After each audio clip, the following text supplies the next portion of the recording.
আসসালামু আলাইকুম। বিবিসি আন্তর্জাতিক বিশ্ব সংবাদে আপনাকে স্বাগত। শুরুতে সংবাদ শিরোনাম, পরে বিস্তারিত। বাংলাদেশের সর্বশেষ গুরুত্বপূর্ণ আপডেট সংবাদে আপনাকে স্বাগত। শুরুতেই সংবাদ শিরোনাম, পরে বিস্তারিত। প্রথমেই জানাবো আমাদের হাতে থাকা সর্বশেষ গুরুত্বপূর্ণ সবথেকে তাজা আপডেট সংবাদ। শেখ হাসিনা এবং কামালকে ফেরত চেয়ে ভারতের কাছে বাংলাদেশের আনুষ্ঠানিক চিঠি। মানবতাবিরোধী অপরাধের মামলায় মৃত্যুদণ্ডপ্রাপ্ত সাবেক প্রধানমন্ত্রী শেখ হাসিনা এবং সাবেক স্বরাষ্ট্রমন্ত্রী আসাদুজ্জামান খান কামালকে দেশে ফেরত পাঠানোর অনুরোধ জানিয়ে ভারত সরকারের কাছে আনুষ্ঠানিক চিঠি পাঠিয়েছে বাংলাদেশ। আজ পররাষ্ট্র উপদেষ্টা মোহাম্মদ তৌহিদ হোসেন নিজ দপ্তরে সাংবাদিকদের বিষয়টি নিশ্চিত করেছেন। এরপর জানাবো, ইন্টারপোল সম্মেলনে যোগ দিতে মরক্কো গেলেন পুলিশের IGP. Inspector general of police IGP Baharul Alam ইন্টারপোলের 93তম সাধারণ অধিবেশনে যোগ দিতে মরক্কোর উদ্দেশ্যে ঢাকা ত্যাগ করেছেন। পুলিশ সদর দপ্তর থেকে পাঠানো এক সংবাদ বিজ্ঞপ্তিতেই তথ্য নিশ্চিত করা হয়েছে। এদিকে মেজর সিনহার পাঁজরে পা দিয়ে চেপে মৃত্যু নিশ্চিত করেন ওসি। টেকনাফ থানার বরখাস্তকৃত ভারপ্রাপ্ত কর্মকর্তা ওসি প্রদীপ কুমার দাসী ছিলেন মেজর। অবসরপ্রাপ্ত সিনহা মোহাম্মদ রাশেদ খান হত্যার মাস্টার মাইন্ড এবং পরিকল্পনাকারী। আজ বিষয়টি জানিয়েছে আদালত। এই ঘটনায় ওসি প্রদীপের মৃত্যু নিশ্চিত করার জন্য রায় দেওয়া হয়েছে। জানাবো, ছাত্রদলের শুভবুদ্ধির উদয় না হলে ছাত্র সমাজ লাল কার্ড দেখিয়ে দেবে বললেন শিবির সেক্রেটারি। ছাত্রদলের শুভবুদ্ধির উদয় না হলে ছাত্র সমাজ তাদেরকে সেভাবেই জবাব দেবে এবং লাল কার্ড দেখিয়ে দেবে বলে মন্তব্য করেছেন বাংলাদেশ ইসলামী ছাত্র শিবিরের কেন্দ্রীয় সেক্রেটারি জেনারেল নুরুল ইসলাম সাদ্দাম। এবং সর্বশেষ জানাবো, ঘুমধুম সীমান্তে মিয়ানমার সেনা ও বিজিপির 5 সদস্য আটক। কক্সবাজারের পাশে পার্বত্য উপজেলা নাইকনছড়ির ঘুমধুম ইউনিয়নের পথ হারিয়ে আশ্রয়ের জন্য স্থানীয় গ্রামবাসীর কাছে গিয়ে হাজির হয়েছে মিয়ানমার সীমান্তিরক্ষী বাহিনী, বিজিপির 4 সদস্য এবং দেশটির সেনাবাহিনীর 1 সদস্য। এই ঘটনায় তাদেরকে আটক করা হয়েছে। প্রিয় দর্শক, এতক্ষণ শুনছিলেন সংবাদ শিরোনাম, এবারে বিস্তারিত। তবে তার আগে বন্ধুরা, অনুরোধ থাকবে এই সংবাদটিতে একটি লাইক দিন। এই চ্যানেল আপনি নতুন হয়ে থাকলে আমাদের সংবাদটি দেখতে দেখতে চ্যানেলটি সাবস্ক্রাইব করে রাখুন। কমেন্ট করে বন্ধুরা আপনার মূল্যবান মতামত জানিয়ে দিন আপনি বিশ্বের কোন দেশ থেকে বা বাংলাদেশের কোন স্থান থেকে আমাদের সংবাদটি দেখছেন এবং শুনছেন। আর বন্ধুরা, সংবাদটি আপনার সোশ্যাল মিডিয়া ফেসবুকে শেয়ার করে বন্ধুদেরও দেখার সুযোগ করে দিন। গাজা যুদ্ধে আপনি যদি নিরীহ ফিলিস্তিনিদের ভালোবেসে থাকেন, কমেন্টে ইয়েস লিখে বিশ্ববাসীকে জানিয়ে দিন। এবারে বিস্তারিত। শেখ হাসিনা এবং কামালকে ফেরত চেয়ে ভারতের কাছে ঢাকার আনুষ্ঠানিক চিঠি।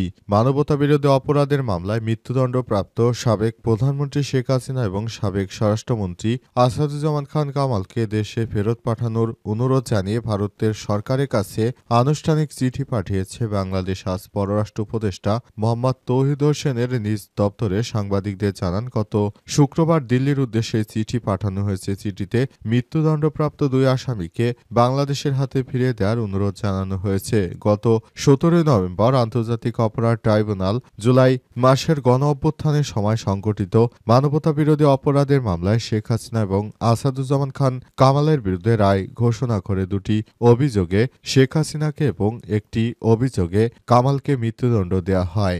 একই মামলায় অ্যাপ্রুভার হওয়ার পর পুলিশের সাবেক আইজিপি চৌধুরী আব্দুল্লাহ আল মামুনকে 5 বছরের কারাদণ্ড দেওয়া হয়েছে।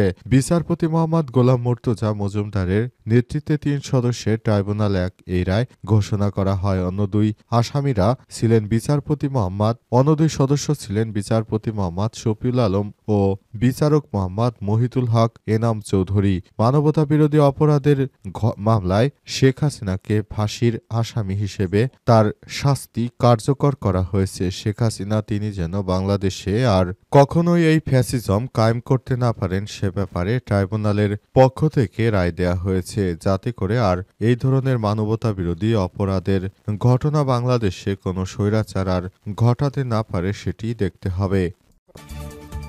ইন্টারপোল সম্মেলনে যোগ দিতে মরক্কো গেলেন আইজিপি।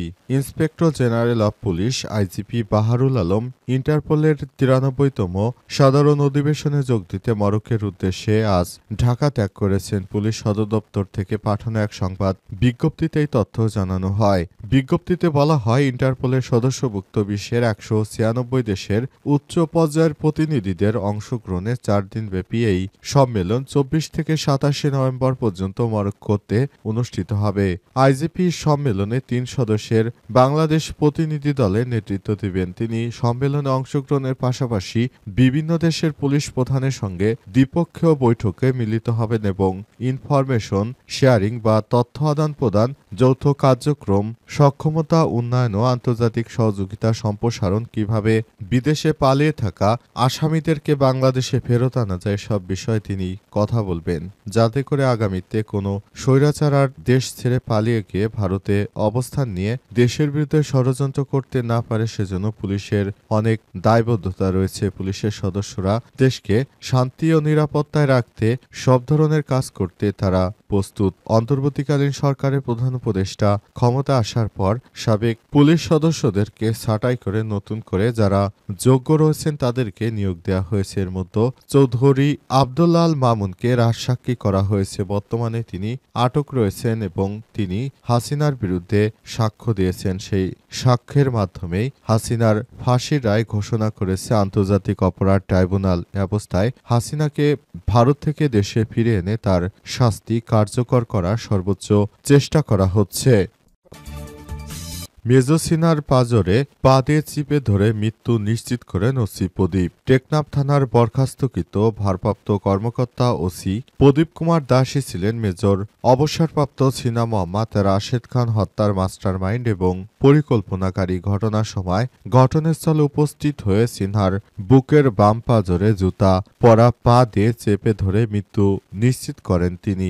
মেজর অবসরপ্রাপ্ত সিনা মোহাম্মদ রাশিদ খানকে হত্যার মামলায় দেয়া হাইকোর্টের রায় পর্যবেক্ষণে সব তথ্য উঠে এসেছে। 378 পাতার পূর্ণাঙ্গ রায় সুপ্রিম কোর্টের ওয়েবসাইটে প্রকাশিত হয়েছে। 378 পৃষ্ঠার এই পূর্ণাঙ্গ রায়টি জানা গেছে সেখানে টেকনাফে ওসি প্রদীপ সেদিন মেজর সিনা মোহাম্মদ রাশিদ খানকে হত্যা করে এবং তাকে হত্যা করার জন্য ওত পেতে বসেছিল এই ওসি প্রদীপ এবং পুলিশের গুলিতেই মেজরকে হত্যা করা হয়েছিল। তৎকালীন সময়ে সারা দেশব্যাপী মেজর সিনা মোহাম্মদ রাশিদ খানকে হত্যার ঘটনায় পুরো বাকরুদ্ধ হয়ে পড়ে সারা দেশ এবং সবাই ওসি প্রদীপকে গ্রেপ্তারের দাবি জানায়। অবশেষে ওসি প্রদীপকে গ্রেপ্তার করা হয়। সিনা মোহাম্মদ রাশিদ খান তৎকালীন এসএসএফ এর সদস্য হিসেবে তিনি সেনাবাহিনীতে চাকরি করার পর অবসরে গিয়েছিলেন। তিনি ইউটিউবের ভিডিও নির্মাণ করার জন্য তিনি টেকনাফ যান এবং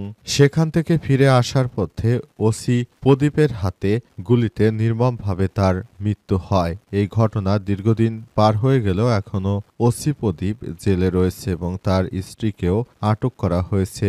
এই ঘটনার পর ওসি প্রদীপকে প্রতিনিয়ত আদালতে তোলা হচ্ছে এবং তার বিরুদ্ধে অসংখ্য অভিযোগ পাওয়া গেছে, কিন্তু এখন পর্যন্ত বাংলাদেশের আইনে তাকে ফাঁসির রশিতে ঝুলাতে পারেনি কেউ। এটা অত্যন্ত দুঃখজনক একটি ব্যাপার যে হত্যাকাণ্ড ঘটনা ঘটানোর পর এত দীর্ঘ সময় লাগে দেশে শাস্তি কার্যকর করতে। এটা বাঙালিদের জন্য অত্যন্ত দুঃখজনক একটি ব্যাপার যে এখনো এই ওসি প্রদীপের সাজা হয়নি। ছাত্রদলের শুভ বুদ্ধির উদয় না হলে ছাত্র সমাজ লাল কার্ড দেখিয়ে দেবে বলেন শিবিরের সেক্রেটারি। ছাত্রদলের শুভ বুদ্ধির উদয় না হলে ছাত্র সমাজ তাদেরকে সেইভাবেই জবাব দেবে এবং লাল কার্ড দেখিয়ে দেবে বলে মন্তব্য করেছেন ইসলামী ছাত্র শিবিরের কেন্দ্রীয় সেক্রেটারি জেনারেল নুরুল ইসলাম সাদ্দাম। আজ পাবনা সরকারি এডওয়ার্ড কলেজের আব্দুল সালাম মিলনায়তনে নবীন শিক্ষার্থীদের নিয়ে নবীনবরণ ও ক্যারিয়ার গাইডলাইন অনুষ্ঠানে সাংবাদিকদের তিনি সব মন্তব্য করেছেন। এ সময় তিনি বলেছেন, আমরা দেশটাকে সুন্দরভাবে সাজাতে চাই, সেজন্য আমরা কাজ করছি, কিন্তু কিছু উচ্ছৃঙ্খল ও চাঁদাবাজ রয়েছে, তারা দেশের অভ্যন্তরে নানা রকম সমস্যা তৈরি করে চলছে। তাদেরকে শক্তভাবে বলতে চাই, আপনারা যদি আপনাদের এই জায়গা থেকে পরিবর্তন না হয়ে আপনারা যদি শিক্ষার্থীদের পালস বুঝতে ব্যর্থ হন তাহলে ছাত্র সমাজ আপনাদেরকে লাল কার্ড দেখিয়ে দেবে এবং ভবিষ্যতে আপনারা আর কখনো মাথা উঁচু করে দাঁড়াতে পারবেন না। ডাকসু, রাকসু, চাকসু ও চাকসুতে যেভাবে পরাজয় বরণ করেছে সেভাবে আগামীতে জাতীয় নির্বাচনে এদেশের মানুষ এই দুর্নীতিবাজ চাঁদাবাজদেরকে জবাব দিয়ে দেবে। এদেশের মানুষ এখন আর কোনো বিশৃঙ্খল চায় না, তারা একটি শান্তিপূর্ণ রাষ্ট্র চায়। সুতরাং এখন সবাইকে সেইভাবেই কাজ করতে হবে যাতে করে দেশের অভ্যন্তরে আর কেউ কোনো ষড়যন্ত্র করতে না পারে এবং নতুন বাংলাদেশ গড়ে তোলার জন্য সবাই একসঙ্গে মিলেমিশে কাজ করতে পারি বলে জানান তিনি।